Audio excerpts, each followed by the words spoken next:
A decision from the US has shocked the entire world. The US has imposed a tariff of up to 21% on solar panels imported from Southeast Asia. Why is this tariff so high? Cambodia is the country most affected, nearly being excluded from the US supply chain. Will this be a powerful blow to the global renewable energy industry and completely shift the trade balance between the US and Southeast Asia? This story began a year ago, when the US officially launched a trade investigation under President Joe Biden's administration. The main reason was an urgent request from solar panel manufacturers in the US and South Korea, major competitors in the industry. Hanwha, Q-Cells from South Korea, First Solar from the US, and several smaller companies could not remain idle as they saw their industry being harmed. They accused major Chinese companies like Jinko Solar and China Solar of using a very sophisticated tactic, relocating their manufacturing plants to Southeast Asia, Cambodia, Vietnam, Malaysia, Thailand, to bypass tariffs that the US had previously imposed on Chinese goods during past trade wars. This caused a significant disadvantage for domestic manufacturers, as solar panels from Southeast Asia were being exported to the US at much lower prices, reducing the competitiveness of US companies. After a year of careful investigation, the results of the inquiry were not just numbers and paperwork, but also led to an important decision from the US. Solar panel manufacturers from Cambodia, Vietnam, Malaysia, and Thailand were accused of receiving unfair subsidies from their governments, allowing them to sell products to the US at prices far lower than their actual production costs. This is called dumping, and it posed a serious threat to the US solar manufacturing industry. The outcome of this investigation is the reason behind the US decision to impose extremely high tariffs, and partly explains why Southeast Asian countries were severely impacted, especially Cambodia, which did not participate in the investigation and was subjected to the highest tariffs. Immediately after the results of the investigation were announced, the US unleashed a powerful tariff blow that left the entire clean energy industry in Southeast Asia stunned. Instead of just a single blanket tariff, they implemented two very specific and heavy tariffs. The first type is the anti-dumping tariff, ranging from 6.1% to 271.28%. This is the US's response to companies accused of selling solar panels in the US market at prices lower than their production costs, a form of unfair competition that made it difficult for domestic businesses to survive. But that was only half the story. The second tariff, and the one that shocked many the most, is the countervailing duty, also known as the anti-subsidy tariff. This tariff can go as high as 34.03%, a number that seems like it belongs in textbooks but is now being applied in real life.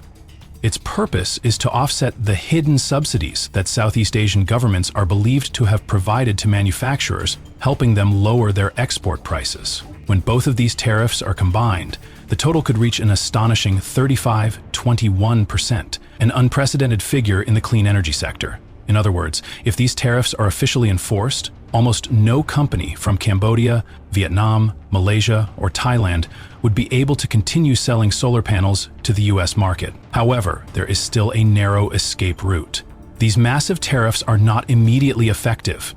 Everything will depend on a vote by the US International Trade Commission in June 2025. If the Commission concludes that domestic manufacturers are truly suffering significant harm from the influx of cheap imports, the tariffs will be officially applied. If not, everything could be reversed or adjusted. Regardless of the outcome, it's clear that this tariff strike is not just about a few numbers on paper. It is putting the entire global renewable energy supply chain to a major test. And Southeast Asia is at the eye of this storm. However, the picture of the tariffs doesn't stop at just broad numbers. When delving into the specifics of each country and company, the differences become even more apparent, and the shock factor increases accordingly. Cambodia is the hardest hit country, with a tariff close to 3,500%. This is a record high figure that the US has applied specifically to this country. The main reason is that Cambodia did not cooperate in the investigation, and the price of their silence is a severe blow to their entire solar panel export industry. For Cambodian businesses, selling products to the US now seems nearly impossible. Moving to Vietnam, the tariffs are also far from light. Unnamed companies could face tariffs as high as 395.9%, Meanwhile, major names such as Jinko Solar are hit with a tariff of 245%, J Solar around 120%, and China Solar faces over 200%. This is the second highest tariff rate in the region, reflecting the fact that many factories in Vietnam still rely significantly on Chinese capital and technology, factors that have led to suspicion of them being a transshipment point to bypass tariffs. Thailand is also not exempt from the tariff blow, with a rate of 375.2%, second only to Vietnam.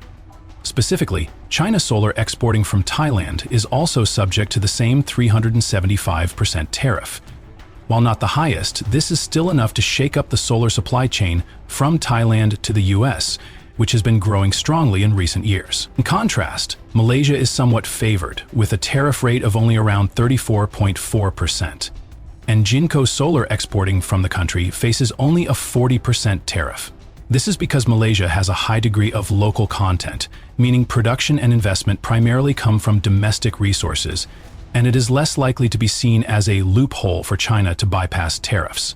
Each of these numbers is a sharp cut, clearly showing how the US is naming and shaming each country in the region. From this, it not only reflects the escalating trade war, but also serves as a warning about how countries build their industrial strategies. Are they truly developing sustainably? Or are they simply transshipment points in a global game full of strategic calculations? From America's perspective, the shock tariff decision is not merely about raising a stick to Southeast Asia. It's also a strategic move with two sides, one that both helps and harms the domestic energy sector. On one hand, this is great news for domestic producers. Names like First Solar and Hanwha Q-Cells, the South Korean company with a large factory in the US, now have room to increase production and expand market share. This is exactly what the US Solar Energy Alliance has been lobbying for over the past year, protecting jobs and domestic production capacity, avoiding reliance on cheap foreign imports. For them, this is a game-changing victory. But on the flip side, the price to pay is far from small. The supply of solar panel equipment, 77% of which comes from Southeast Asia, is now at risk of serious disruption. This means that many domestic renewable energy projects will be delayed, especially as the industry has already been struggling with various challenges: rising material costs, policy volatility, and financial shortages. Moreover, this move contradicts the green policies that the US government has been pursuing. On one hand, Washington advocates for a shift to clean energy, while on the other hand, it is erecting barriers that make access to technology and equipment more expensive and difficult. The dream of sustainable energy could thus slow down, if not veer off course. Especially, this tariff move is also a lingering legacy from Donald Trump's time, when he initiated the trade war with China, causing major disruptions in global supply chains. Now, with new tariffs imposed on Southeast Asia, that cycle of instability is being reignited, showing that US trade policies are still stuck in a repetitive loop, wanting to be self-sufficient while not wanting to pay the price for it. In other words, the US is trying to patch its supply chain by sewing its own clothes. But if the stitching isn't done carefully, the clothes could turn out to be both tight and expensive, and the world will feel that squeeze. The massive tariff hit from the US is nothing short of an earthquake for Southeast Asia's solar energy industry, a region that had been steadily becoming a strategic outpost to replace China. In 2024, Southeast Asia supplied 77% of all solar equipment imported by the US, amounting to approximately $12,900,000,000, according to Bloomberg NEF Inc. But now, the towering wall of tariffs has suddenly risen, severely threatening exports, industry growth, and jobs across the region. Each country in the region is bearing the brunt differently, and Cambodia is by far the most stunned victim. With a tariff nearly reaching 3,500%, almost all exports from the country are kicked out of the game. The reason? Cambodia's decision to not cooperate with the investigation, and the price of silence is being ousted from the US supply chain. Vietnam, long considered a rising star in renewable energy, now finds itself caught in a whirlpool of suspicion. The steep tariffs have erased its price advantage, the very factor that once made Vietnam attractive to international investors.